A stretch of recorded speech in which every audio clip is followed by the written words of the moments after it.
दोस्तों, welcome to my YouTube channel Nancy success classes. दोस्तों, मैं आज आप सभी लोगों को टारगेट टाइम्स यानी कि भारतीय संविधान के बारे में महत्वपूर्ण क्वेश्चन बताऊंगी जो हर प्रतियोगी परीक्षाओं में पूछे जाते हैं जैसा कि आप लोग जानते हैं कि आप सभी लोगों का यूपीपी का पेपर होने वाला है। तो दोस्तों, उसमें भारतीय संविधान से बहुत ही इम्पोर्टेंट क्वेश्चन पूछे जाते हैं। तो आज मैं उन्हीं सभी क्वेश्चनों को टारगेट टाइम की सहायता से करवाऊंगी। तो देखिए दोस्तों, यहाँ आईएएस जो लोग आईएएस की एग्जाम की तैयारी कर रहे हैं, PCS, SSC, railway, UP triple SC, SI, TET, TGT, PGT सभी परीक्षाओं के लिए यह भारतीय संविधान से संबंधित महत्वपूर्ण क्वेश्चन सभी लोगों के लिए बहुत ही इम्पोर्टेंट है। तो दोस्तों, आप सभी लोग हमारे इस वीडियो को देख लीजिए और अपने दोस्तों में भी शेयर कर लीजिए ताकि उन तक भी हमारा यह वीडियो चला जाए। तो दोस्तों, आज का हमारा पहला क्वेश्चन है, भारत के संविधान के निर्माण में संविधान सभा को कितना समय लगा? भारत की संविधान के निर्माण में संविधान सभा को कितना समय लगा? तो देखिए दोस्तों, हमारे पास 4 विकल्प हैं। तो इसमें से राइट आंसर हो जाएगा ऑप्शन नंबर ए, यानी कि 2 वर्ष 11 माह 18 दिन लगा था। भारतीय संविधान के निर्माण में 2 वर्ष 11 माह 18 दिन का समय लगा था। फिर हमारा दूसरा क्वेश्चन है, संविधान सभा की प्रांतीय संविधान समिति का अध्यक्ष कौन था? संविधान सभा की प्रांतीय संविधान समिति का अध्यक्ष कौन था? तो दोस्तों, इन चारों ऑप्शन में से इसका राइट आंसर हो जाएगा ऑप्शन नंबर डी, यानी कि सरदार वल्लभ भाई पटेल। सरदार पटेल संविधान सभा की प्रांतीय संविधान समिति के अध्यक्ष थे। संविधान सभा की प्रांतीय संविधान समिति के अध्यक्ष सरदार वल्लभ भाई पटेल थे। तो दोस्तों, हमारा दूसरे क्वेश्चन का आंसर ऑप्शन नंबर डी हो जाएगा, यानी कि सरदार पटेल संविधान सभा की प्रांतीय संविधान समिति के अध्यक्ष थे। फिर हमारा अगला क्वेश्चन है, भारतीय संविधान सभा की प्रारूप समिति के अध्यक्ष कौन थे? भारतीय संविधान सभा की प्रारूप समिति के अध्यक्ष कौन थे? तो दोस्तों, डॉक्टर भीमराव अम्बेडकर संविधान सभा की प्रारूप समिति के अध्यक्ष थे, यानी कि हमारा इस क्वेश्चन का आंसर ऑप्शन नंबर सी हो जाएगा। देखिए दोस्तों, यहाँ पे प्रांतीय संविधान समिति का अध्यक्ष, जब प्रांतीय संविधान समिति का अध्यक्ष पूछेगा तो सरदार वल्लभ भाई पटेल को आप लोग ऑप्शन में लगाएंगे, और यदि प्रारूप समिति का अध्यक्ष पूछे तो डॉक्टर भीमराव अम्बेडकर को सही ऑप्शन में लगाएंगे। फिर हमारा अगला क्वेश्चन है, संविधान सभा द्वारा स्थापित मौलिक अधिकारों और अल्पसंख्यकों हेतु सलाहकार समिति के अध्यक्ष कौन थे? संविधान सभा द्वारा स्थापित मौलिक अधिकारों एवं अल्पसंख्यकों हेतु सलाहकार समिति के अध्यक्ष कौन थे? तो दोस्तों, इसका right answer option number B हो जाएगा, यानी कि सरदार वल्लभ भाई पटेल। सरदार वल्लभ भाई पटेल संविधान सभा द्वारा स्थापित मौलिक अधिकारों एवं अल्पसंख्यकों के सलाहकार समिति के अध्यक्ष थे। फिर हमारा अगला क्वेश्चन है, निम्नलिखित में से किसी एक नागरिक के मौलिक अधिकारों का रक्षक तथा भारत के संविधान का अभिभावक किसे माना जाता है?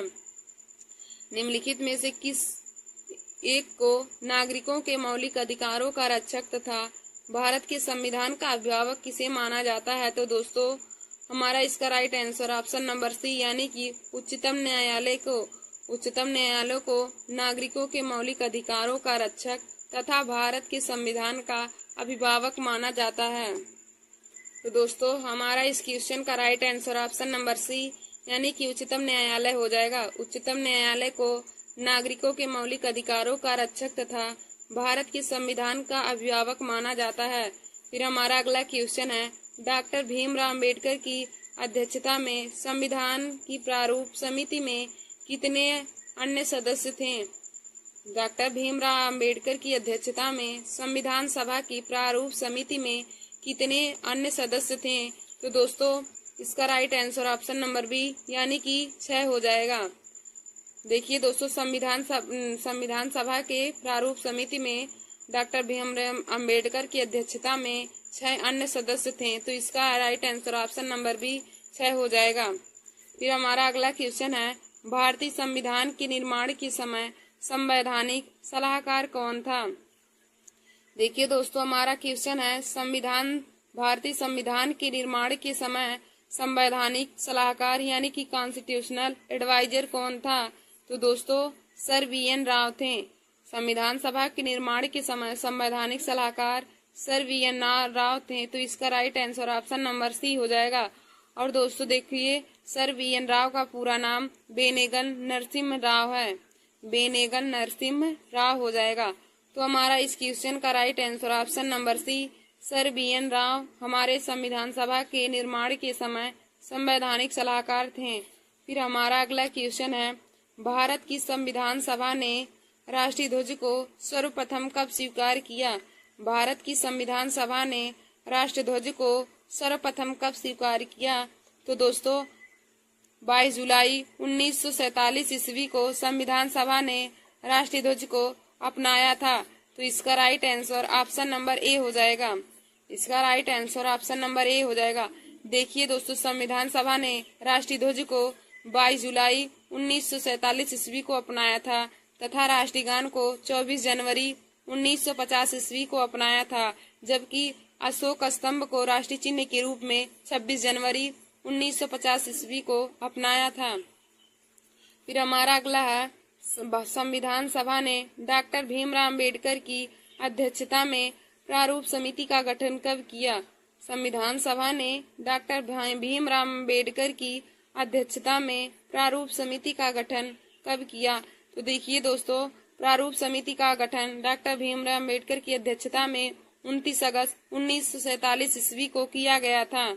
29 अगस्त 1947 ईस्वी को। तो हमारा इस क्वेश्चन का right answer option number D हो जाएगा, यानी कि 29 अगस्त 1947 ईस्वी में डॉक्टर भीमराव अम्बेडकर की अध्यक्षता में प्रारूप समिति का गठन किया गया और प्रारूप समिति के अध्यक्ष भी डॉक्टर भीमराव अम्बेडकर हैं। फिर हमारा अगला क्वेश्चन है, भारतीय संविधान को संविधान सभा द्वारा कब अंगीकृत किया गया? भारतीय संविधान को संविधान सभा द्वारा अंगीकृत कब किया गया? तो दोस्तों इसका राइट आंसर हो जाएगा ऑप्शन नंबर ए 26 नवंबर 1949 ईस्वी को। 26 नवंबर 1949 ईस्वी को भारतीय संविधान को संविधान सभा के द्वारा अंगीकृत किया गया। भारतीय संविधान को संविधान सभा द्वारा 26 नवंबर 1949 को अंगीकृत किया गया। और दोस्तों भारतीय संविधान लागू 26 जनवरी 1950 ईस्वी को हुआ था। फिर हमारा अगला क्वेश्चन है, डॉक्टर भीमराव अम्बेडकर का संविधान सभा में निर्वाचन किस प्रेसिडेंस से हुआ था? डॉक्टर भीमराव अम्बेडकर का संविधान सभा में निर्वाचन किस प्रेसिडेंस में हुआ था?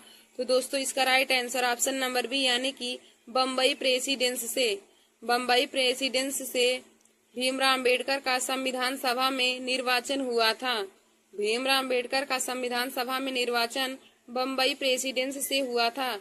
फिर हमारा अगला क्वेश्चन है, डॉक्टर भीमराव अम्बेडकर का जन्म व मृत्यु कब हुआ? डॉक्टर भीमराव अम्बेडकर का जन्म व मृत्यु कब हुआ? तो देखिए दोस्तों, डॉक्टर भीमराव अम्बेडकर का जन्म 1891 ईस्वी में तथा मृत्यु 1956 ईस्वी को हुआ था। जन्म 14 अप्रैल 1891 ईस्वी को और मृत्यु 1956 ईस्वी को होता है। तो देखिए दोस्तों, डॉक्टर भीमराव अम्बेडकर का जन्म 14 अप्रैल को हुआ था, इसीलिए 14 अप्रैल को डॉक्टर भीमराव अम्बेडकर जयंती के रूप में मनाया जाता है। तो डॉक्टर भीमराव अम्बेडकर का जन्म 14 अप्रैल 1891 ईस्वी को हुआ था तथा मृत्यु 1956 ईस्वी को हुआ था। फिर हमारा अगला क्वेश्चन है, भारतीय संविधान को 26 नवंबर 1949 को किसके द्वारा अधिनियमित किया गया था? भारतीय संविधान को 26 नवंबर 1949 को किसके द्वारा अधिनियमित किया गया? तो दोस्तों इसका right answer option number A संविधान सभा के द्वारा। संविधान सभा के द्वारा भारतीय संविधान को 26 नवंबर 1949 को स्वीकार किया गया या फिर अधिनियमित किया गया। फिर हमारा अगला क्वेश्चन है, भारतीय राजनीतिक व्यवस्था में निम्न में से कौन सा सर्वोच्च है? भारतीय राजनीतिक व्यवस्था में निम्न में से कौन सा सर्वोच्च है? तो दोस्तों इसका right answer option number B हो जाएगा, यानी कि संविधान। भारतीय राजनीतिक व्यवस्था में संविधान को ही सर्वोच्च माना जाता है। देखिए दोस्तों, भारतीय राजनीतिक व्यवस्था में संविधान को ही सर्वोच्च माना जाता है। फिर हमारा अगला क्वेश्चन है, किसने कहा था संविधान सभा कांग्रेस थी और कांग्रेस भारत था? किसने कहा था कि संविधान सभा कांग्रेस थी और कांग्रेस भारत था? तो दोस्तों ऑस्टिन ने कहा था कि भारतीय संविधान सभा कांग्रेस थी और कांग्रेस भारत था। तो इस क्वेश्चन का right answer option number A, यानी कि ऑस्टिन हो जाएगा। फिर हमारा अगला क्वेश्चन है, भारतीय संविधान सभा में कुल कितनी महिलाएं सदस्य थीं? भारतीय संविधान सभा में कुल कितनी महिलाएं सदस्य थीं? तो देखिए दोस्तों, भारतीय संविधान में कुल 15 महिलाएं सदस्य थीं। भारतीय संविधान में कुल 15 महिलाएं सदस्य थीं। फिर हमारा अगला क्वेश्चन है, संविधान सभा में वयस्क मताधिकार को 15 वर्ष के लिए स्थगित करने की बात किसने की थी? संविधान सभा में वयस्क मताधिकार को 15 वर्ष के लिए स्थगित करने की बात किसने की? तो दोस्तों इसका राइट आंसर हो जाएगा ऑप्शन नंबर सी, यानी कि मौलाना आजाद ने। मौलाना आजाद ने संविधान सभा में वयस्क मताधिकार को 15 वर्ष के लिए स्थगित करने की बात की थी। मौलाना आजाद ने संविधान सभा में वयस्क मताधिकार को 15 वर्ष के लिए स्थगित करने की बात की थी। तो दोस्तों इसका right answer option number C हो जाएगा। फिर दोस्तों हमारा अगला क्वेश्चन है, भारत शासन द्वारा राजकीय चिन्ह कब अंगीकृत किया गया? भारत शासन द्वारा राजकीय चिन्ह कब अंगीकृत किया? तो देखिए दोस्तों, भारत का राजकीय चिन्ह अशोक स्तंभ है और मैंने आपको पहले भी बताया कि अशोक स्तंभ को 26 जनवरी 1950 ईस्वी को अपनाया गया था। भारतीय संविधान सभा के द्वारा राजकीय चिन्ह को 26 जनवरी 1950 ईस्वी को अपनाया गया था। फिर हमारा अगला क्वेश्चन है, भारत के संविधान में सम्मिलित समवर्ती सूची किस देश की देन है? भारतीय संविधान में सम्मिलित समवर्ती सूची किस देश की देन है? तो दोस्तों इसका right answer option number B हो जाएगा, यानी कि ऑस्ट्रेलिया देश से। हमारे समवर्ती सूची ऑस्ट्रेलिया देश के संविधान से लिया गया है। समवर्ती सूची ऑस्ट्रेलिया देश के संविधान से लिया गया है। फिर हमारा अगला क्वेश्चन है, लिखित संविधान का प्रारंभ किस देश में हुआ था? लिखित संविधान का प्रारंभ किस देश में हुआ? तो इसका right answer option number D हो जाएगा, अमेरिका देश से। अमेरिका देश से लिखित संविधान का प्रारंभ हुआ था। फिर हमारा अगला क्वेश्चन है, निम्नलिखित में से किस अधिनियम द्वारा भारत के गवर्नर जनरल को अध्यादेश जारी करने की शक्ति प्रदान की गई? तो दोस्तों इसका right answer option number B हो जाएगा, यानी कि भारतीय परिषद अधिनियम 1861 के द्वारा। भारतीय परिषद अधिनियम 1861 के द्वारा भारत के गवर्नर जनरल को अध्यादेश जारी करने की शक्ति है। फिर हमारा अगला क्वेश्चन है, संविधान सभा में किस प्रांत का प्रतिनिधित्व सबसे अधिक था? संविधान सभा में किस प्रांत का प्रतिनिधित्व सबसे अधिक था? तो दोस्तों इसका right answer option number D हो जाएगा, संयुक्त प्रांत का। संयुक्त प्रांत का प्रतिनिधित्व सबसे अधिक था संविधान सभा में। फिर हमारा अगला क्वेश्चन है, संविधान सभा में किस देशी रियासत के प्रतिनिधित्व ने भाग नहीं लिया था? संविधान सभा में किस देशी रियासत के प्रतिनिधित्व ने भाग नहीं लिया? तो दोस्तों हैदराबाद के प्रतिनिधित्व ने संविधान सभा के देशी रियासत में भाग नहीं लिया था। तो इसका right answer option number C, यानी कि हैदराबाद हो जाएगा। फिर हमारा अगला क्वेश्चन है, संविधान सभा का प्रथम अधिवेशन कहाँ पर हुआ था? संविधान सभा का प्रथम अधिवेशन कहाँ पर हुआ? तो दोस्तों इसका राइट आंसर हो जाएगा ऑप्शन नंबर डी, दिल्ली में। संविधान सभा का प्रथम अधिवेशन दिल्ली में हुआ था, जो 9 दिसंबर 1946 ईस्वी को हुआ था और उसी दिन डॉक्टर सच्चिदानंद सिन्हा संविधान सभा के अस्थायी सदस्य भी चुने गए थे। तो देखिए दोस्तों, संविधान सभा का प्रथम अधिवेशन दिल्ली में हुआ था और 9 दिसंबर 1946 ईस्वी को संपन्न हुआ था। फिर हमारा अगला क्वेश्चन है, संविधान सभा के अस्थायी अध्यक्ष कौन थे? संविधान सभा के अस्थायी अध्यक्ष कौन थे? तो दोस्तों अभी मैंने आप सभी लोगों को बताया कि संविधान सभा के अस्थायी सदस्य सच्चिदानंद सिन्हा हैं और अस्थायी अध्यक्ष डॉक्टर राजेंद्र प्रसाद हैं। देखिए दोस्तों, संविधान सभा के अस्थायी अध्यक्ष सच्चिदानंद सिन्हा जो 9 दिसंबर 1946 ईस्वी को बने थे और अस्थायी अध्यक्ष डॉक्टर राजेंद्र प्रसाद थे और डॉक्टर राजेंद्र प्रसाद अस्थायी अध्यक्ष 11 दिसंबर 1946 ईस्वी को बने थे। फिर हमारा अगला क्वेश्चन है, संविधान के विभिन्न पहलुओं के अध्ययन हेतु संविधान सभा ने कितनी समितियां नियुक्त की थी। संविधान सभा के विभिन्न पहलुओं हेतु के अध्ययन में संविधान सभा ने कितनी समितियां नियुक्त की। तो दोस्तों इसका right answer option number B यानी कि 12 समितियां नियुक्त की थी।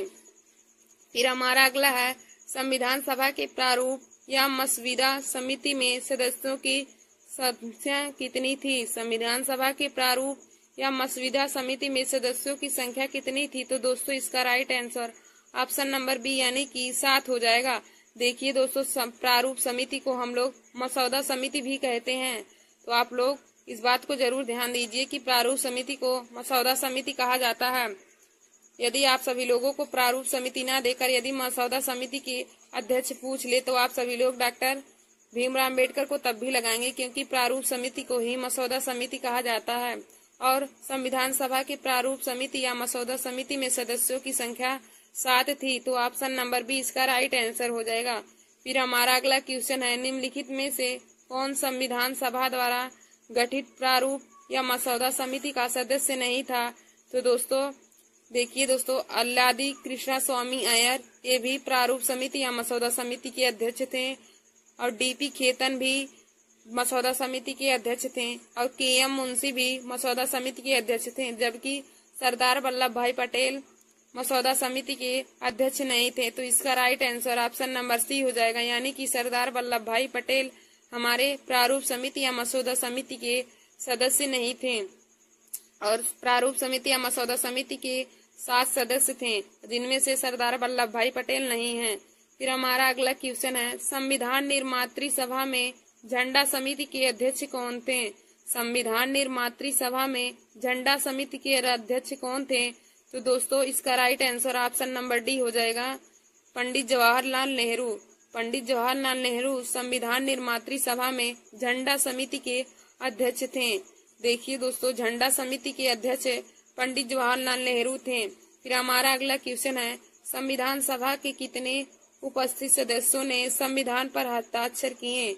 संविधान सभा के कितने उपस्थित सदस्यों ने संविधान सभा पर हस्ताक्षर किए। तो दोस्तों 284 लोगों ने संविधान सभा पर हस्ताक्षर किए थे। संविधान सभा पर हस्ताक्षर करने वाले लोगों की संख्या 284 थी और संविधान सभा की प्रथम बैठक 9 दिसंबर 1946 ईस्वी को नई दिल्ली में हुई थी। फिर हमारा अगला क्वेश्चन है, संविधान सभा की महिला सदस्य निम्नलिखित में से कौन नहीं है।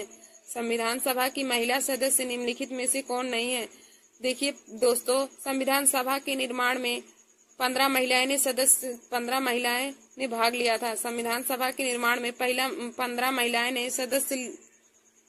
देखिए दोस्तों, संविधान सभा के निर्माण में 15 महिलाओं ने भाग लिया था और 15 महिलाओं में से सरोजिनी नायडू संविधान सभा की महिला थी, सुचेता कृपलानी भी संविधान सभा की महिला थी, हंसा मेहता भी संविधान सभा की महिला थी, जबकि लीला सेठ संविधान सभा की महिला सदस्य नहीं थी। संविधान सभा की महिला सदस्य लीला सेठ नहीं थी, तो इसका ऑप्शन हो जाएगा इसका राइट आंसर हो जाएगा ऑप्शन नंबर डी, यानी कि लीला सेठ संविधान सभा की महिला सदस्य नहीं थी। फिर हमारा अगला क्वेश्चन है, संविधान सभा की महिला सदस्य थी।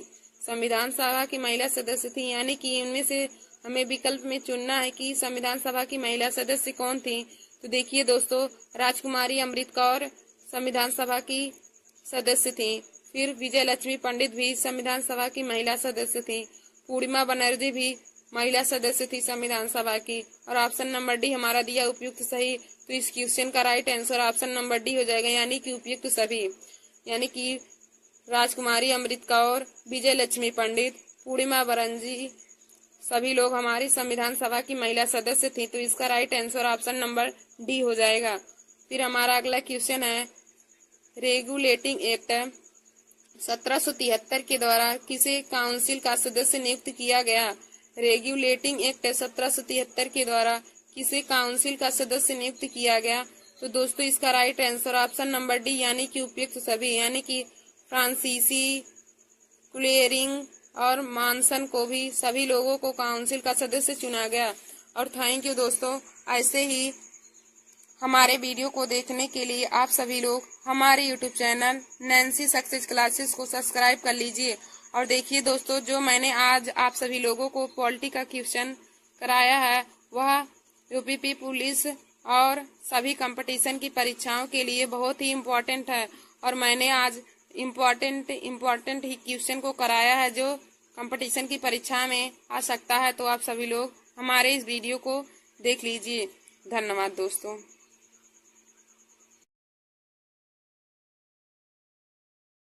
तो welcome to my YouTube channel Nancy success classes. आज मैं आप सभी लोगों को संविधान सभा से संबंधित महत्वपूर्ण क्वेश्चन करवाऊंगी दोस्तों, जो हर कंपटीशन की परीक्षाओं में पूछे जाते हैं। देखिए दोस्तों, आप सभी लोगों का यूपीपी का एग्ज़ाम अगस्त में होने वाला है, जो 5 दिन में संपन्न होगा। तो आप सब लोग उसमें भी ऐसे ही संविधान सभा से संबंधित यानी कि पॉलिटिक्स से संबंधित क्वेश्चन पूछे जाते हैं। तो आप लोग हमारे इस वीडियो को ज़रूर देख लीजिए। तो हमने आप पहला क्वेश्चन लिया है, भारतीय संविधान सभा की पहली बैठक कब हुई थी? भारतीय संविधान सभा की पहली बैठक कब हुई थी? तो दोस्तों पहली बैठक 9 दिसंबर 1946 ईस्वी को हुई थी। संविधान सभा की पहली बैठक 9 दिसंबर 1946 ईस्वी को हुई थी। और संविधान सभा की दूसरी बैठक 11 दिसंबर 1946 ईस्वी को हुआ था। और संविधान सभा की अंतिम बैठक 24 जनवरी 1950 ईस्वी को हुआ था।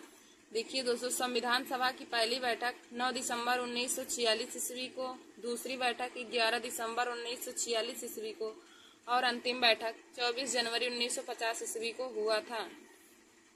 फिर हमारा यहाँ पे अगला क्वेश्चन है, भारतीय संविधान का प्रारूप किसने तैयार किया? भारतीय संविधान का प्रथम प्रारूप किसने तैयार किया?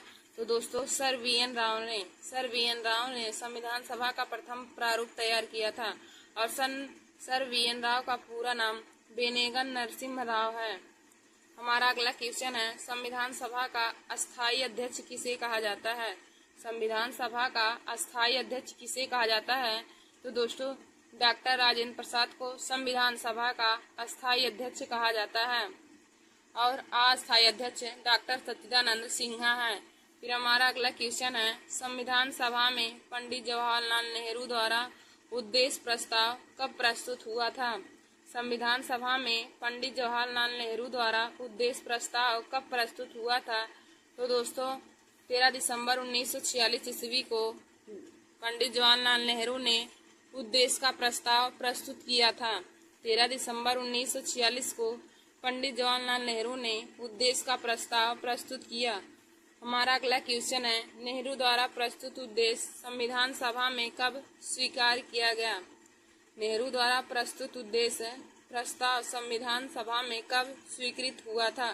तो दोस्तों 22 जनवरी 1947 ईस्वी को नेहरू जी द्वारा संविधान सभा में स्वीकार किया गया था उनका उद्देश्य।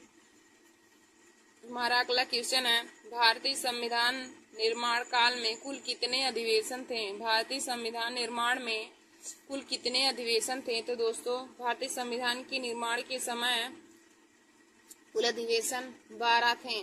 भारतीय संविधान निर्माण के समय कुल 12 अधिवेशन थे। फिर हमारा अगला क्वेश्चन है, संविधान सभा निर्माण में लगा समय। संविधान सभा के निर्माण में लगा समय कितना था? तो दोस्तों 2 वर्ष 11 माह 18 दिन लगा था। संविधान सभा के निर्माण में 2 वर्ष 11 माह 18 दिन लगा था। हमारा अगला क्वेश्चन है, भारतीय संविधान का संवैधानिक सलाहकार कौन था? भारतीय संविधान का संवैधानिक सलाहकार कौन था? तो दोस्तों संवैधानिक सलाहकार यानी कि constitutional adviser sir V N. Rao को माना जाता है। Constitutional adviser sir V N. Rao को माना जाता है, बेनेगन नरसिम्हा राव। फिर हमारा अगला क्वेश्चन है, भारत की संविधान सभा ने वर्तमान रूप में राष्ट्रीय ध्वज को कब अपनाया? भारत की संविधान सभा ने राष्ट्रीय ध्वज को कब अपनाया था? तो दोस्तों 22 जुलाई 1947 ईस्वी को संविधान सभा ने राष्ट्रीय ध्वज को अपना लिया था। और राष्ट्रगान को 24 जनवरी 1950 ईस्वी को अपनाया था।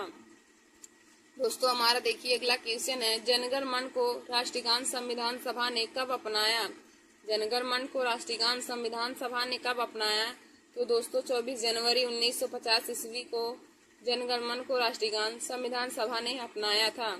और अगला है, अशोक स्तंभ को राष्ट्रीय चिन्ह संविधान सभा ने कब अपनाया? अशोक स्तंभ को राष्ट्रीय चिन्ह संविधान सभा ने कब अपनाया? तो दोस्तों अशोक स्तंभ को राष्ट्रीय चिन्ह संविधान सभा ने 26 जनवरी 1950 ईस्वी को अपनाया था।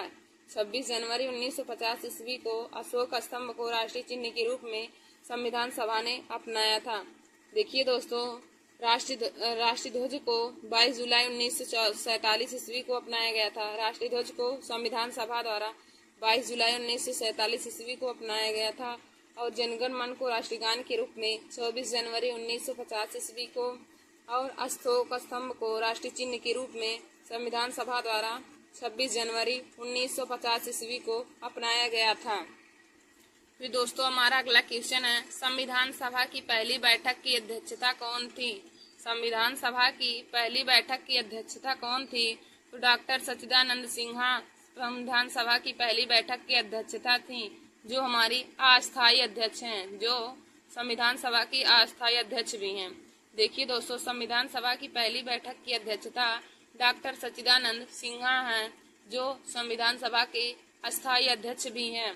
फिर हमारा अगला क्वेश्चन है, भारतीय संविधान कब स्वीकार किया गया था?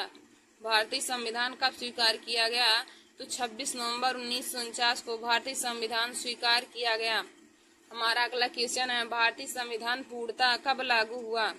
भारतीय संविधान पूर्णतः कब लागू हुआ?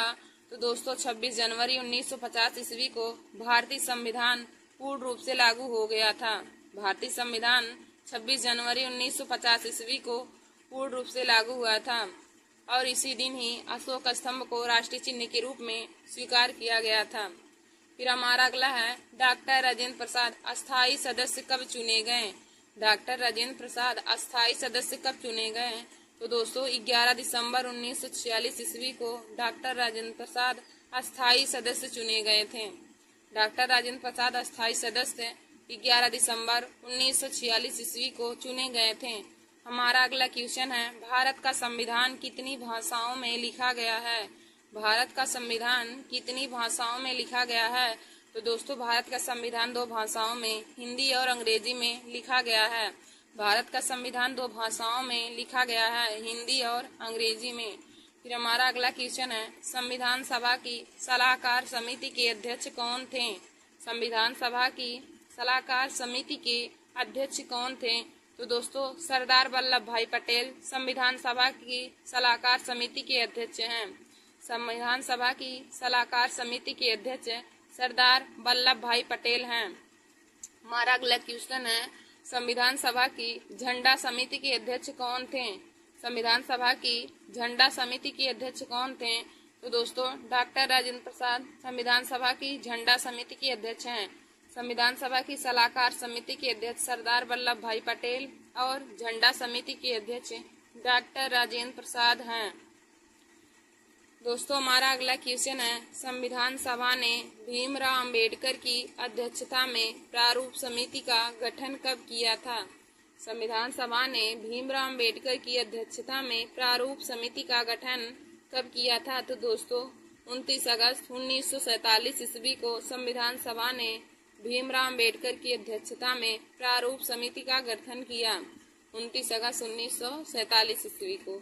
हमारा अगला क्वेश्चन है, डॉक्टर भीमराव अंबेडकर का संविधान सभा में निर्वाचन किस प्रेसिडेंस में हुआ था? डॉक्टर भीमराव अंबेडकर का संविधान सभा में निर्वाचन किस प्रेसिडेंस में हुआ? तो दोस्तों बम्बई प्रेसिडेंस में डॉक्टर भीमराव अंबेडकर का संविधान सभा में निर्वाचन हुआ था। हमारा अगला क्वेश्चन है, भारतीय संविधान में मौलिक कर्तव्य किस देश के संविधान से लिया गया है? भारतीय संविधान में मौलिक कर्तव्य किस देश के संविधान से लिया गया है? तो दोस्तों मौलिक कर्तव्य रूस के संविधान से लिया गया है। अब मौलिक कर्तव्य आर्टिकल 51A में है। देखिए दोस्तों मौलिक कर्तव्य हमारा रूस के संविधान से लिया गया है, जबकि मौलिक अधिकार अमेरिका के संविधान से लिया गया है। देखिए दोस्तों, आगे हम सब लोग प्रमुख समितियों और उनके अध्यक्ष के बारे में पढ़ेंगे। आगे प्रमुख समितियां उनके अध्यक्ष के बारे में देखेंगे। तो देखिए दोस्तों, तो नंबर 1 है संघ शक्ति समिति के अध्यक्ष कौन है? तो संघ शक्ति समिति के अध्यक्ष पंडित जवाहरलाल नेहरू हैं। संघ शक्ति समिति के अध्यक्ष पंडित जवाहरलाल नेहरू हैं। फिर हमारा अगला है संघीय संविधान समिति के अध्यक्ष कौन है? तो संघीय संविधान समिति के भी अध्यक्ष पंडित जवाहरलाल नेहरू हैं। संघ शक्ति समिति और संघीय संविधान समिति दोनों के ही अध्यक्ष पंडित जवाहरलाल नेहरू हैं। हमारा अगला क्वेश्चन है प्रांतीय संविधान समिति के अध्यक्ष कौन है? प्रांतीय संविधान समिति के अध्यक्ष कौन है? तो दोस्तों सरदार वल्लभ भाई पटेल प्रांतीय संविधान समिति के अध्यक्ष हैं। फिर हमारा अगला है प्रारूप समिति के अध्यक्ष कौन है? तो डॉक्टर भीमराव अम्बेडकर प्रारूप समिति के अध्यक्ष हैं। फिर अगला है मौलिक अधिकारों एवं अल्पसंख्यकों संबंधी समिति प्रक्रिया नियम समिति के अध्यक्ष कौन है? मौलिक अधिकारों एवं अल्पसंख्यकों संबंधी समिति के अध्यक्ष कौन है? तो सरदार वल्लभ भाई पटेल हैं। फिर अगला है प्रक्रिया नियम समिति के अध्यक्ष कौन है? तो डॉक्टर राजेंद्र प्रसाद प्रक्रिया नियम समिति के अध्यक्ष हैं। फिर दोस्तों हमारा अगला है राज्यों के लिए समिति के अध्यक्ष कौन है? राज्यों के लिए समिति के अध्यक्ष कौन है? तो पंडित जवाहरलाल नेहरू। राज्यों के लिए समिति के अध्यक्ष पंडित जवाहरलाल नेहरू हैं। हमारा अगला 8वां है संचालन समिति के अध्यक्ष कौन है? तो संचालन समिति के अध्यक्ष डॉक्टर राजेंद्र प्रसाद जी हैं। संचालन समिति के अध्यक्ष डॉक्टर राजेंद्र प्रसाद जी हैं।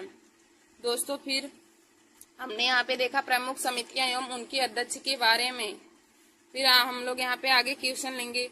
आगे क्वेश्चन है भारतीय संविधान में कुल कितने अनुच्छेद हैं? भारतीय संविधान के मूल संविधान में कुल कितने अनुच्छेद हैं? तो देखिए दोस्तों, भारतीय संविधान के मूल संविधान में अनुच्छेद 395 हैं और वर्तमान संविधान में 470 अनुच्छेद हैं। फिर हमारा अगला है राष्ट्रपति पर महाभियोग किस आर्टिकल में है? राष्ट्रपति पर महाभियोग किस आर्टिकल में है? तो आर्टिकल 61 पे है। राष्ट्रपति पर महाभियोग का वर्णन आर्टिकल 61 में है।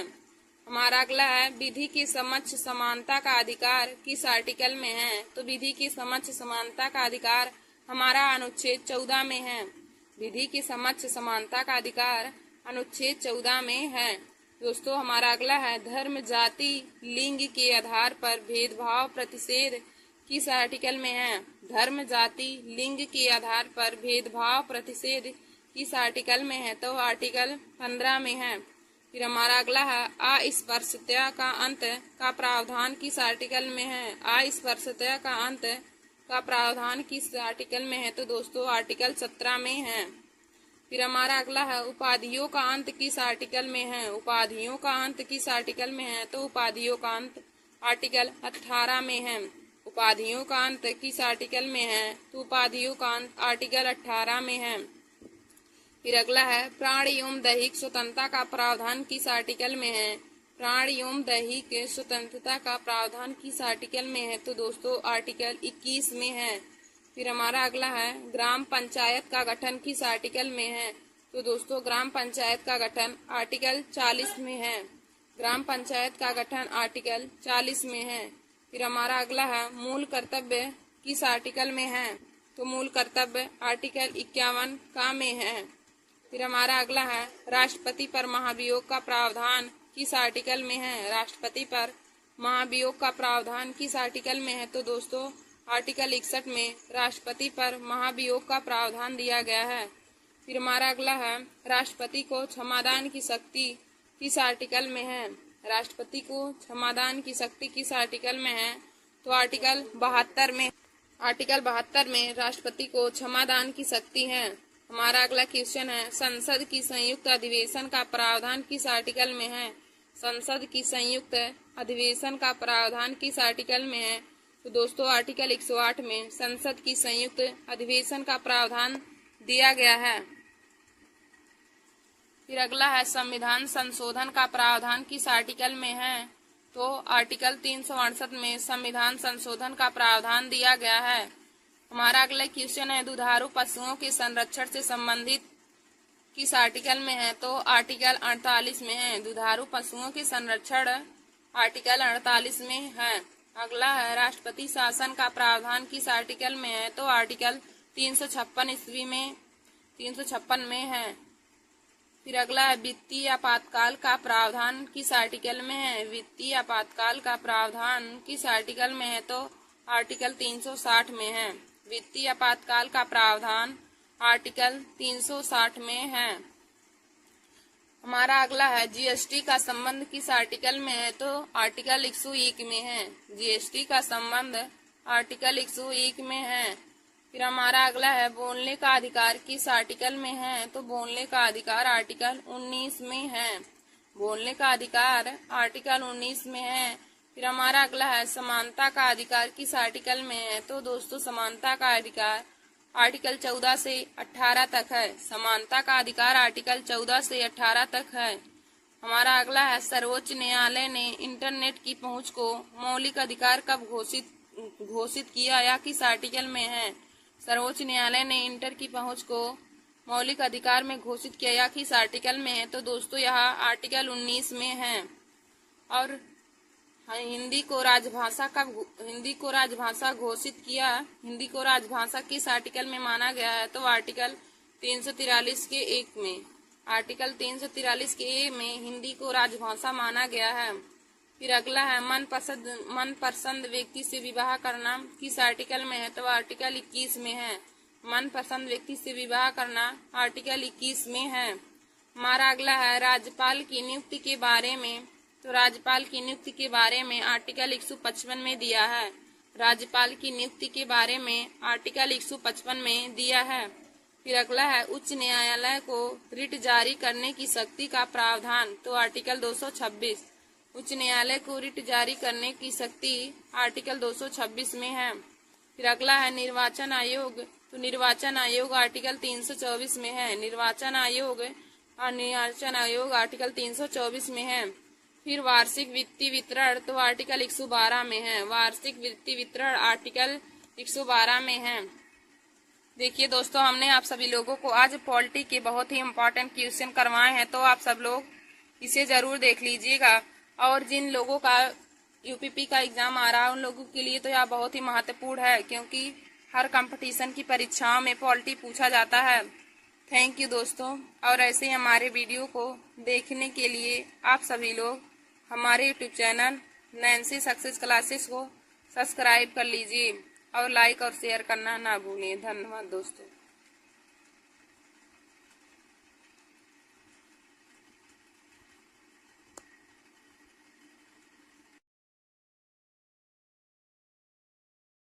हाय दोस्तों, welcome to my YouTube channel Nancy success classes.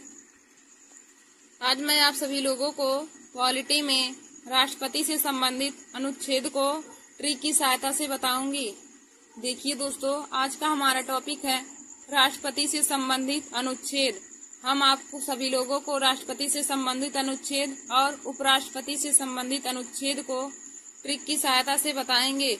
तो देखिए दोस्तों, यह हर कंपटीशन की परीक्षा में राष्ट्रपति से संबंधित अनुच्छेद पूछे जाते हैं, जो हर कंपटीशन की परीक्षा में पूछे जाते हैं। तो देखिए दोस्तों, हमारा यहाँ पर पहला टॉपिक है राष्ट्रपति से संबंधित अनुच्छेद।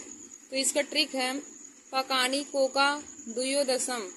पकानी कोका द्वयोदशम। देखिए दोस्तों, राष्ट्रपति से संबंधित अनुच्छेद का ट्रिक है पकानी कोका द्वयोदशम। तो देखिए दोस्तों, राष्ट्रपति से संबंधित आर्टिकल 52 से लेकर 61 तक है।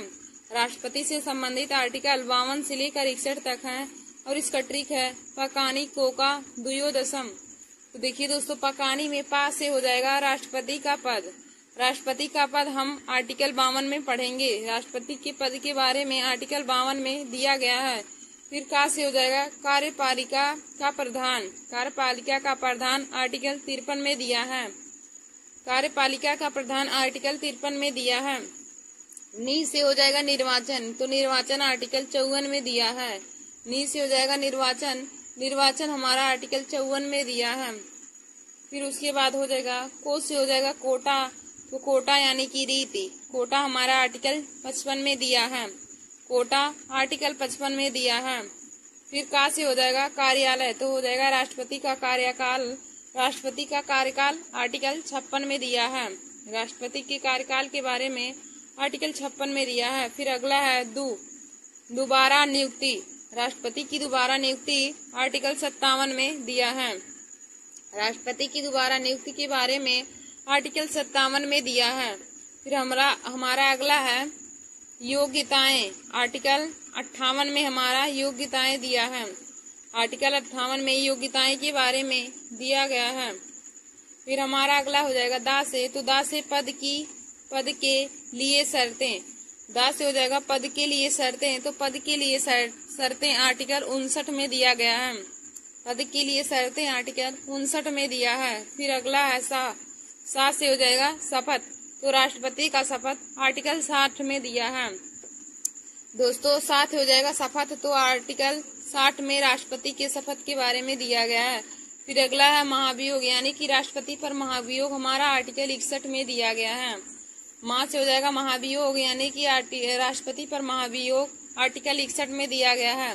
देखिए दोस्तों, हमने यहाँ पे देखा राष्ट्रपति से संबंधित अनुच्छेद को ट्रिक की सहायता से। तो हमारा यहाँ पे ट्रिक है पकानी कोका द्वयोदशम। पकानी कोका द्वयोदशम।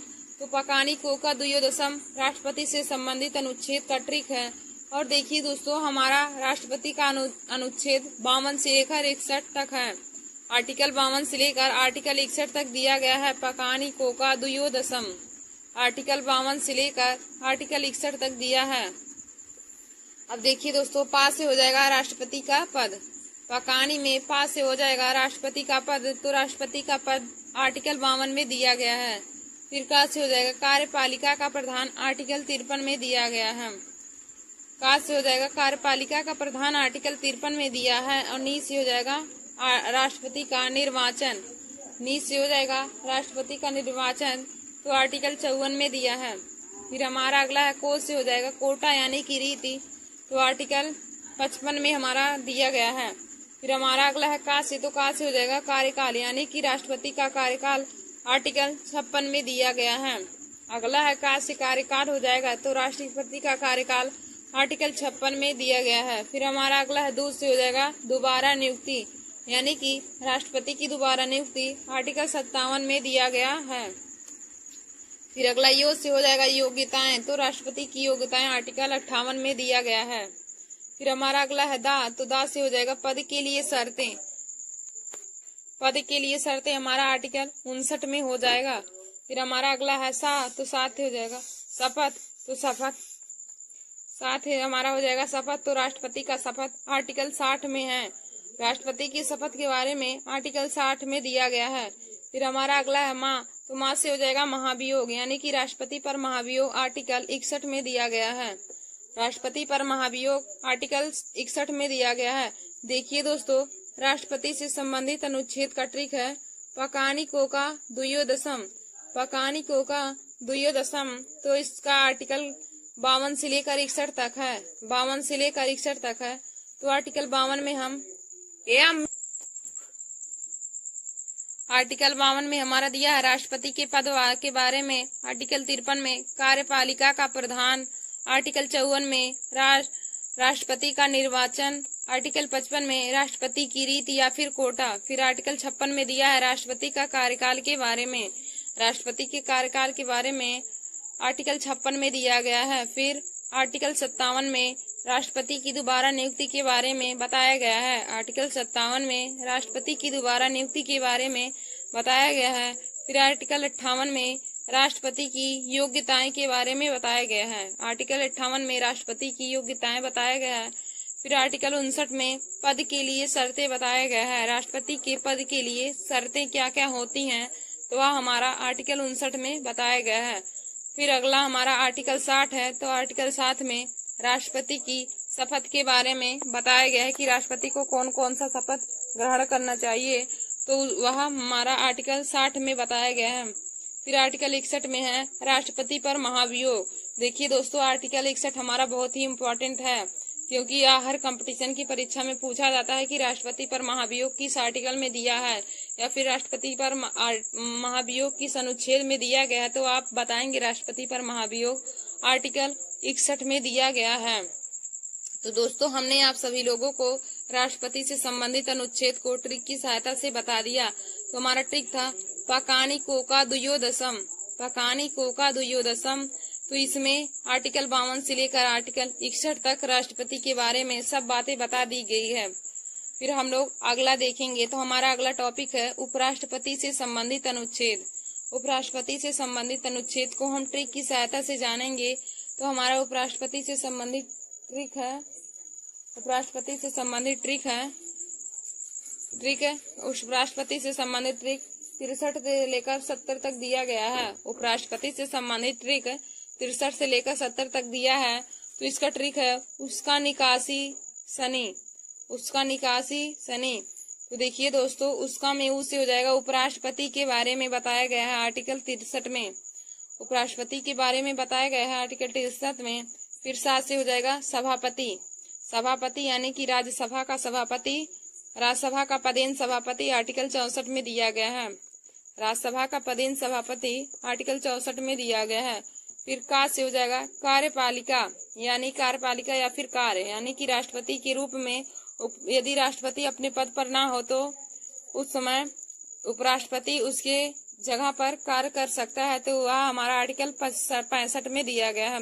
देखिए दोस्तों, यदि राष्ट्रपति अपने जगह पर ना, यदि राष्ट्रपति कहीं गए हो तो उनकी जगह पर उपराष्ट्रपति काम कर सकते हैं। तो इस बारे में हमारा वर्णन आर्टिकल 65 में किया गया है। फिर हमारा अगला है नी से हो जाएगा निर्वाचन, यानी कि उपराष्ट्रपति का निर्वाचन हमारा आर्टिकल 66 में दिया गया है। उपराष्ट्रपति का निर्वाचन आर्टिकल 66 में दिया गया है। फिर हमारा अगला है कार्यालय, यानी कि उपराष्ट्रपति का कार्यकाल आर्टिकल 67 में दिया गया है। उपराष्ट्रपति का कार्यकाल आर्टिकल 67 में दिया गया है। फिर हमारा अगला है सात से, तो सात से हो जाएगा समय, यानी कि रिक्त। उपराष्ट्रपति रिक्त स्थानों पर बैठ सकता है, तो आर्टिकल 68 में दिया गया है। फिर अगला है सात, तो सात से हो जाएगा शपथ, यानी कि उपराष्ट्रपति के लिए शपथ हमारा आर्टिकल 69 में दिया गया है। राष्ट्रपति के लिए शपथ आर्टिकल 69 में दिया गया है। फिर हमारा अगला है नी से निर्वाहन हो जाएगा, नी से निर्वाहन हो जाएगा। तो निर्वाहन आर्टिकल 70 में दिया गया है। देखिए दोस्तों, उपराष्ट्रपति से संबंधित अनुच्छेद हमारा है, उपराष्ट्रपति से संबंधित अनुच्छेद का ट्रिक है उसका निकास सनी। उपराष्ट्रपति से संबंधित आर्टिकल है, इसका ट्रिक है उसका निवास सनी। तो यह आर्टिकल हमारा 63 से लेकर 70 तक दिया गया है, उसका निकास सनी। तो देखिए दोस्तों, उसका में ऊ से हो जाएगा उपराष्ट्रपति। तो उस राष्ट्रपति के बारे में हमारा आर्टिकल 63 में दिया गया है। फिर सात से हो जाएगा सभापति, यानी कि राज्यसभा का पदेन सभापति उपराष्ट्रपति होता है, जो कि आर्टिकल 64 में हमारा दिया गया है। और यह बहुत ही इम्पोर्टेंट क्वेश्चन है कि राष्ट्रपति का पदेन सभापति कौन होता है। तो राष्ट्रपति का पदेन सभापति उपराष्ट्रपति होता है। फिर हमारा अगला है का से हो जाएगा कार्य, राष्ट्रपति का कार्य उपराष्ट्रपति का कार्य आर्टिकल 65 में दिया, यानी कि यदि राष्ट्रपति न हो तो उसकी जगह पर उपराष्ट्रपति कार्य कर सकता है राष्ट्रपति के रूप में। तो इन बातों का वर्णन हमारा आर्टिकल 65 में किया गया है। फिर अगला है नी, तो नी से हो जाएगा निर्वाचन, यानी कि उपराष्ट्रपति का निर्वाचन तो हमारा आर्टिकल 66 में दिया गया है। उपराष्ट्रपति का निर्वाचन हमारा आर्टिकल 66 में दिया है।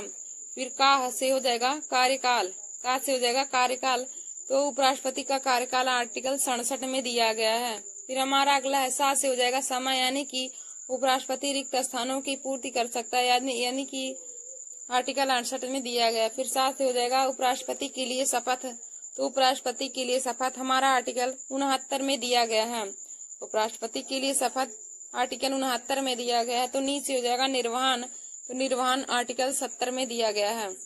देखिए दोस्तों, मैंने आप सभी लोगों को राष्ट्रपति से संबंधित अनुच्छेद को तथा उपराष्ट्रपति से संबंधित अनुच्छेद को ट्रिक की सहायता से बता दिया है। तो राष्ट्रपति से संबंधित अनुच्छेद का ट्रिक था पकानी कोका द्वयोदशम, पकानी कोका द्वयोदशम, जो कि हमारा आर्टिकल 52 से लेकर आर्टिकल 61 तक था। और उपराष्ट्रपति से संबंधित अनुच्छेद का ट्रिक है उसका निकास सनी। तो देखिए दोस्तों, यह हमारा आर्टिकल 63 से लेकर आर्टिकल 70 तक हम यह हर कंपटीशन की परीक्षा में पूछा जाता है, तो आप लोग इसे जरूर तैयार कर लीजिए। और देखिए दोस्तों, एक क्वेश्चन पूछा जाता है कि राष्ट्रपति पर महाभियोग किस आर्टिकल में दिया है।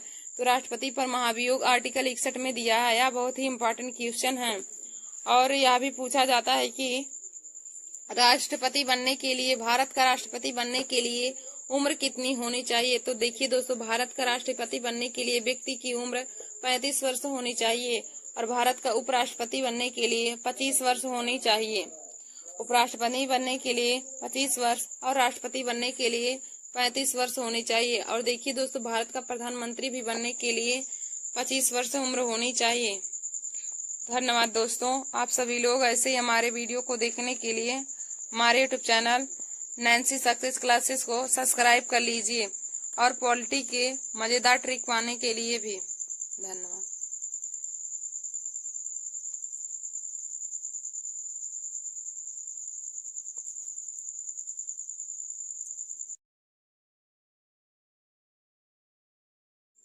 हाय दोस्तों, welcome to my YouTube channel Nancy success classes. दोस्तों, आज मैं आप सभी लोगों को हिस्ट्री में बौद्ध धर्म के बारे में बताऊंगी। दोस्तों, आज का हमारा टॉपिक है बौद्ध धर्म। मैं आप सभी लोगों को हिस्ट्री में बौद्ध धर्म के बारे में बताऊंगी। देखिए दोस्तों, हिस्ट्री में बौद्ध धर्म से संबंधित बहुत ही महत्वपूर्ण क्वेश्चन पूछे जाते हैं। बौद्ध धर्म और जैन धर्म हिस्ट्री में बहुत ही इम्पोर्टेंट टॉपिक है, क्योंकि इससे हर कंपटीशन की परीक्षा में बहुत ही इम्पोर्टेंट क्वेश्चन पूछे जाते हैं। तो आज मैं आप सभी लोगों को बताऊंगी जो यूपीपी पुलिस की परीक्षा में इम्पोर्टेंट क्वेश्चन पूछे जाते हैं। तो देखिए दोस्तों, हम आज आप सभी लोगों को बौद्ध धर्म के बारे में पूरा बताएंगे। तो यहाँ पर देखिए, पहले हमने यहाँ पे लिखा संस्थापक। तो हम देखेंगे बौद्ध धर्म के संस्थापक कौन थे। तो देखिए दोस्तों, बौद्ध धर्म के संस्थापक महात्मा बुद्ध ने बौद्ध धर्म की स्थापना की थी। बौद्ध धर्म के संस्थापक महात्मा बुद्ध हैं। तो देखिए दोस्तों, महात्मा बुद्ध ने बौद्ध धर्म की स्थापना की थी। उसके बाद हमें पूछा जाता है कि बुद्ध शब्द का क्या अर्थ है। तो देखिए दोस्तों, बुद्ध शब्द का अर्थ होता है प्रकाशमान या जागृत, या फिर हम कह सकते हैं एक ज्ञान संपन्न व्यक्ति। ज्ञान संपन्न व्यक्ति को हम बुद्ध कहते हैं। देखिए दोस्तों, बुद्ध का अर्थ हो जाएगा एक ज्ञान संपन्न व्यक्ति, एक ज्ञान संपन्न व्यक्ति। देखिए दोस्तों, यहाँ पे संस्थापक है तो बुद्ध धर्म के संस्थापक महात्मा बुद्ध जी हैं और बुद्ध शब्द का अर्थ होता है एक ज्ञान संपन्न व्यक्ति। फिर उसके बाद आप लोग यहाँ पे नोट करके लिख लेंगे कि महात्मा बुद्ध को लाइट ऑफ एशिया यानी कि एशिया की रोशनी कहते हैं। महात्मा बुद्ध को लाइट ऑफ एशिया यानी कि एशिया की रोशनी कहते हैं तथा इनके बचपन का नाम सिद्धार्थ था। देखिए दोस्तों, यदि आपको पूछे कि महात्मा बुद्ध को क्या कहा जाता है, तो महात्मा बुद्ध को लाइट ऑफ एशिया कहा जाता है यानी कि एशिया की रोशनी कहा जाता है तथा इनके बचपन का नाम सिद्धार्थ था। यदि पूछे कि महात्मा बुद्ध के बचपन का क्या नाम है, तो 4 विकल्प में दिया रहता है। जिस विकल्प में सिद्धार्थ दिया रहेगा आप सभी लोग उसी विकल्प को सही लगाएंगे, क्योंकि महात्मा बुद्ध के बचपन का नाम सिद्धार्थ है। फिर हम आगे देखेंगे कि उनका जन्म कब हुआ था। तो देखिए दोस्तों, महात्मा बुद्ध का जन्म 563 बीसी का अर्थ हो जाएगा ईसा पूर्व। तो 563 ईसा पूर्व कपिल वस्तु के निकट लुम्बिनी गांव में, यानी लुम्बिनी गांव नेपाल में है, तो नेपाल में हुआ था। 563 ईसा पूर्व लुम्बिनी गांव नेपाल में हुआ था। देखिए दोस्तों, लुम्बिनी गांव नेपाल में है तो लुम्बिनी गांव नेपाल में हुआ था। यदि ऑप्शन में कपिल वस्तु भी दिया हो तो आप कपिल वस्तु को भी टिक कर सकते हैं। देखिए दोस्तों, महात्मा बुद्ध का जन्म 563 ईसा पूर्व में लुम्बिनी गांव नेपाल में हुआ था और उनके बचपन का नाम सिद्धार्थ था। और महात्मा बुद्ध को लाइट ऑफ एशिया यानी कि एशिया की रोशनी कहते हैं। फिर देखिए दोस्तों, महात्मा बुद्ध के पिता का नाम शुद्धोधन था। महात्मा बुद्ध के पिता का नाम शुद्धोधन था, जो शाक्य कुल के प्रधान थे। महात्मा बुद्ध के पिता का नाम शुद्धोधन था, जो शाक्य कुल के प्रधान थे। फिर हमारा अगला है तो उनकी माता का नाम, महात्मा बुद्ध की माता का नाम। तो महात्मा बुद्ध के माता का नाम माया देवी था। महात्मा बुद्ध की माता का नाम माया देवी था, जो कोली गणराज की कन्या थी, जो कोली गणराज की कन्या थी। देखिए दोस्तों, महात्मा बुद्ध के पिता शुद्धोधन शाक्य कुल के प्रधान थे तथा उनकी माता माया देवी कोली गरुड़ाज की कन्या थी। उनकी माता माया देवी कोली गरुड़ाज की कन्या थी। फिर देखिए दोस्तों, हम लोग आगे देखेंगे कि महात्मा बुद्ध का पालन पोषण किसने किया। तो महात्मा बुद्ध का पालन पोषण प्रजापति गौतमी यानी कि उनकी मौसी ने किया था। महात्मा बुद्ध का पालन पोषण प्रजापति गौतमी यानी कि उनकी मासी जो थी उन्हीं ने ही किया था। महात्मा बुद्ध का पालन पोषण उनकी मौसी ने ही किया था और जिनका नाम प्रजापति गौतमी था। फिर देखिए दोस्तों, महात्मा बुद्ध की शादी किनसे हुई थी। तो महात्मा बुद्ध की शादी यशोधा से हुई थी, यशोधरा से।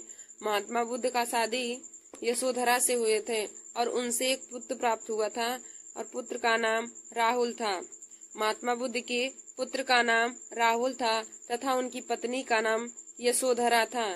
महात्मा बुद्ध की पत्नी का नाम यशोधरा तथा उनके पुत्र का नाम राहुल था। फिर देखिए दोस्तों आगे, महात्मा बुद्ध के घोड़े का नाम कंथक था। महात्मा बुद्ध के घोड़े का नाम कंथक तथा सारथी का नाम चन्ना था। सारथी का नाम चन्ना तथा घोड़े का नाम कंठक है।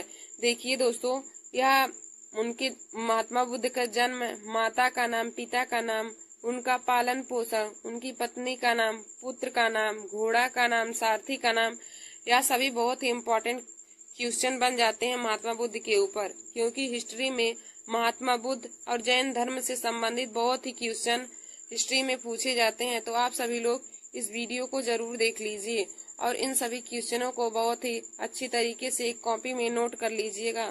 फिर देखिए दोस्तों, अब हम आगे देखेंगे कि महात्मा बुद्ध ने गृह त्याग कब किया था। तो महात्मा बुद्ध के गृह त्याग के बारे में हम पढ़ेंगे। 29 वर्ष की आयु में महात्मा बुद्ध ने गृह त्याग कर दिया था। उन्होंने 29 वर्ष की अवस्था में सन्यासी का जीवन धारण कर लिया था। और देखिए दोस्तों, हम लोग बौद्ध धर्म में गृह त्याग की भावना को क्या कहते हैं। तो देखिए दोस्तों, हमने यहाँ पे लिखा है, बौद्ध धर्म में गृह त्याग की भावना को यानी कि घटना को महाभिनिष्कर्मण कहते हैं। देखिए दोस्तों, बौद्ध धर्म में गृह त्याग की घटना को महाभिनिष्कर्मण कहते हैं। तो दोस्तों, यह भी बहुत ही इम्पोर्टेंट क्वेश्चन है कि क्वेश्चन में अभी पूछा जाता है कि बौद्ध धर्म में गृह त्याग की घटना को क्या कहते हैं। तो मैंने आप लोगों को बताया कि बौद्ध धर्म में गृह त्याग की घटना को महाभिनिष्कर्मण कहते हैं। बौद्ध धर्म में गृह त्याग की भावना को महाभिनिष्कर्मण कहते हैं। फिर आगे हम लोग देखेंगे कि महात्मा बुद्ध के प्रथम गुरु कौन थे। तो दोस्तों, महात्मा बुद्ध के प्रथम गुरु अलार कलाम थे। महात्मा बुद्ध के प्रथम गुरु अलार कलाम थे। फिर अगला हमारा है, अब हम आगे देखेंगे कि महात्मा बुद्ध को ज्ञान कहाँ और कब प्राप्त हुआ था। तो देखिए दोस्तों, महात्मा बुद्ध को 6 वर्ष की तपस्या के पश्चात, महात्मा बुद्ध को 6 वर्ष की तपस्या के पश्चात यानी कि 35 वर्ष की आयु में, देखिए दोस्तों, उन्होंने 29 वर्ष की अवस्था में गृह त्याग कर दिया था। तो 6 वर्ष की तपस्या के पश्चात यानी 35 वर्ष की आयु में उन्हें बोधगया बिहार में ज्ञान प्राप्त हुआ। देखिए दोस्तों, ज्ञान प्राप्त होने से पहले महात्मा बुद्ध को बुद्ध नहीं कहते थे। उससे पहले ज्ञान जब उन्हें नहीं प्राप्त हुआ था तो उनका नाम सिद्धार्थ ही था और उन्हें ज्ञान प्राप्त होने के बाद लोग उन्हें बुद्ध कहने लगे। बुद्ध ज्ञान प्राप्त होने के बाद उनका नाम बुद्ध पड़ा, लेकिन पहले उन्हें सब सिद्धार्थ ही कहते थे। और उन्हें बोधगया में ज्ञान प्राप्त हुआ था निरंजना नदी के तट पर पीपल वृक्ष के नीचे। और पीपल वृक्ष को हम तब से बौद्ध वृक्ष कहने लगे। तब से उस पीपल वृक्ष को बौद्ध वृक्ष कहने लगे, क्योंकि उसी पीपल वृक्ष के नीचे महात्मा बुद्ध को ज्ञान की प्राप्ति हुई थी, इसलिए उस पीपल वृक्ष का नाम बौद्ध वृक्ष रख दिया गया। देखिए दोस्तों, यह भी बहुत ही इम्पोर्टेंट क्वेश्चन है कि महात्मा बुद्ध को कितनी वर्ष की अवस्था में ज्ञान की प्राप्ति हुई थी। तो महात्मा बुद्ध को 35 वर्ष की अवस्था में बोधगया में ज्ञान प्राप्त हुआ तथा निरंजना नदी के किनारे पीपल वृक्ष के नीचे। यह भी क्वेश्चन पूछा जाता है कि महात्मा बुद्ध को ज्ञान कहाँ प्राप्त हुआ था। तो आप लोग बताएंगे कि महात्मा बुद्ध को बोधगया बिहार में ज्ञान प्राप्त हुआ और किस नदी के किनारे पूछा जाता है और किस वृक्ष के नीचे। तो देखिए दोस्तों, निरंजना नदी के किनारे प्राप्त हुआ था तथा पीपल वृक्ष के नीचे प्राप्त हुआ। निरंजना नदी के तट पर पीपल वृक्ष के नीचे प्राप्त हुआ, तभी से उस पीपल वृक्ष को बौद्ध वृक्ष कहा जाता है।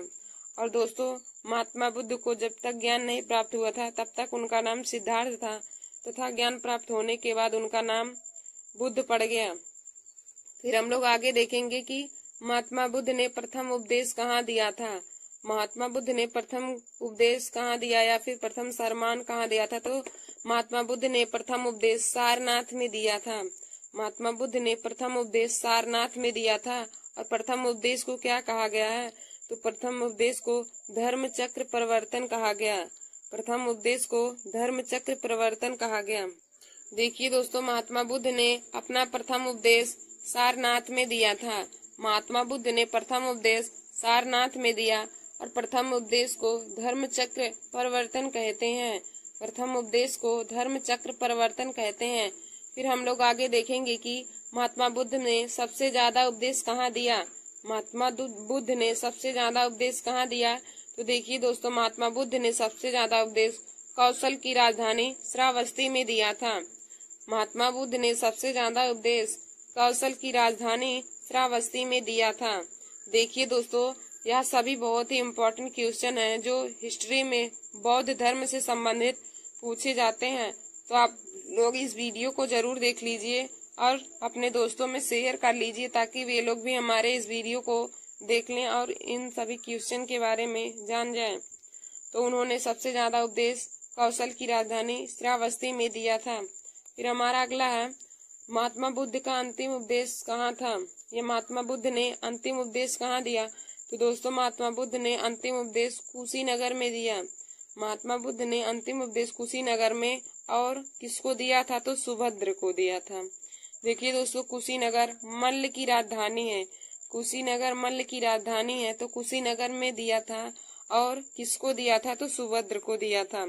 यदि पूछे महात्मा बुद्ध ने अपना अंतिम उपदेश कहाँ दिया तथा किसको दिया, तो महात्मा बुद्ध ने अपना अंतिम उपदेश कुशीनगर में सुभद्र को दिया था।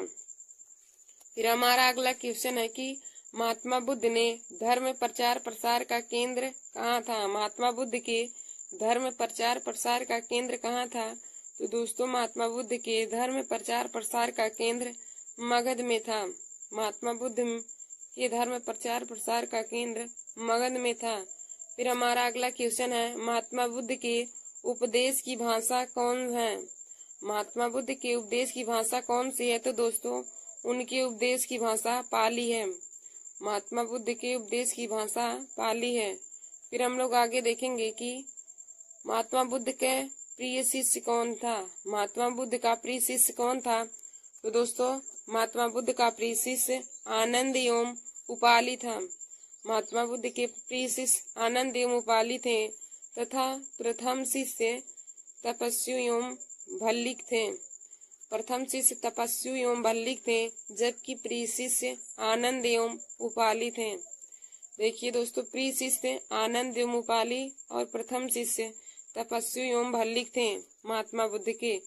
फिर हम लोग आगे देखेंगे कि महात्मा बुद्ध की मृत्यु कब हुई थी, तो दोस्तों महात्मा बुद्ध की मृत्यु 483 ईसा पूर्व कुशीनारा में हुआ था। कुशीनारा या कुशीनगर में हुआ था। महात्मा बुद्ध की मृत्यु 483 ईसा पूर्व कुशीनारा में हुआ था।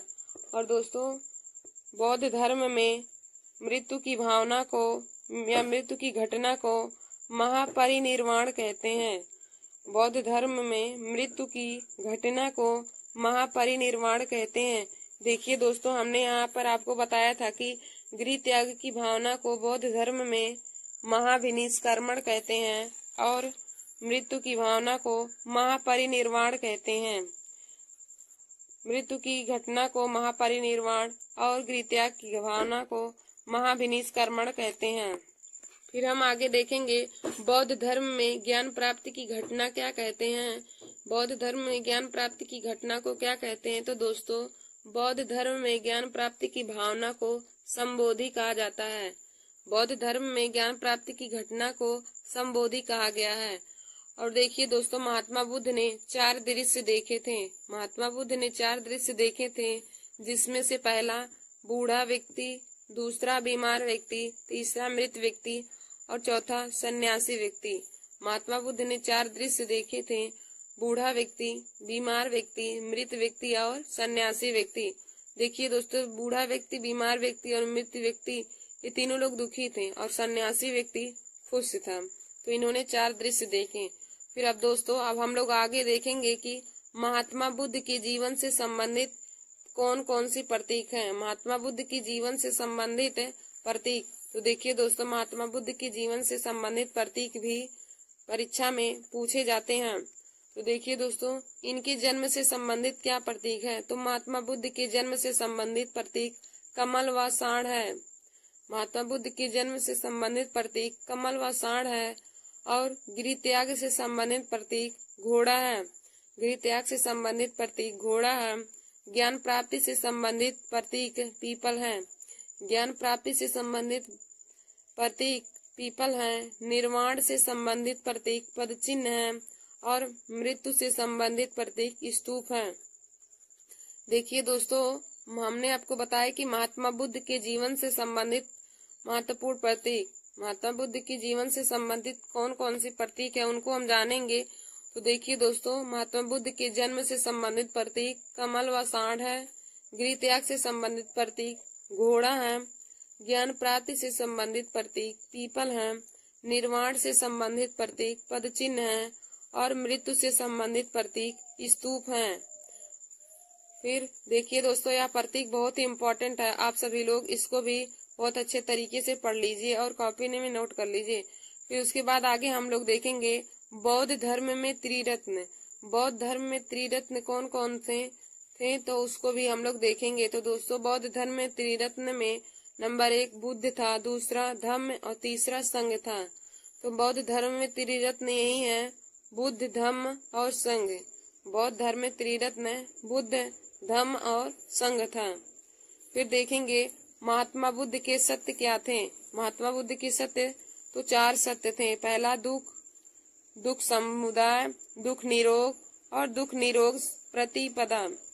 देखिए दोस्तों, महात्मा बुद्ध के सत्य क्या थे। तो महात्मा बुद्ध के सत्य थे दुख समुदाय, दुख निरोग प्रतिपदा। तो महात्मा बुद्ध के यही 4 सत्य थे। और हमने महात्मा बुद्ध की त्रिरत्न बताया, बुद्ध धम्म संघ। तो यही त्रिरत्न है, बुद्ध धम्म और संघ महात्मा बुद्ध के त्रिरत्न है। और सत्य 4 है, तो दुख समुदाय, दुख निरोग प्रतिपदा। ये दोस्तों, अब हम लोग देखेंगे आगे बौद्ध संगीतियां।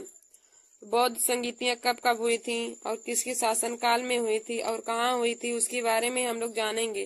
तो देखिए दोस्तों, बौद्ध संगीतियां 4 प्रकार की हैं। तो पहली बौद्ध संगति 483 ईसा पूर्व राजगिरी में हुआ था। पहली बौद्ध संगति 483 ईसा पूर्व राजगिरी में हुआ था। और उस समय शासन अजातशत्रु का था तथा अध्यक्ष महाकश्यप का। उस समय शासन अजातशत्रु का था तथा अध्यक्ष महाकश्यप था। देखिए दोस्तों, पहली बौद्ध संगति 483 ईसा पूर्व राजगिरी में हुआ था। और उस समय शासन अजातशत्रु का था तथा अध्यक्ष महाकश्यप का था। फिर हम लोग देखेंगे दूसरी बौद्ध संगति। तो दूसरी बौद्ध संगति 368 ईसा पूर्व 383 ईसा पूर्व वैशाली में हुआ था।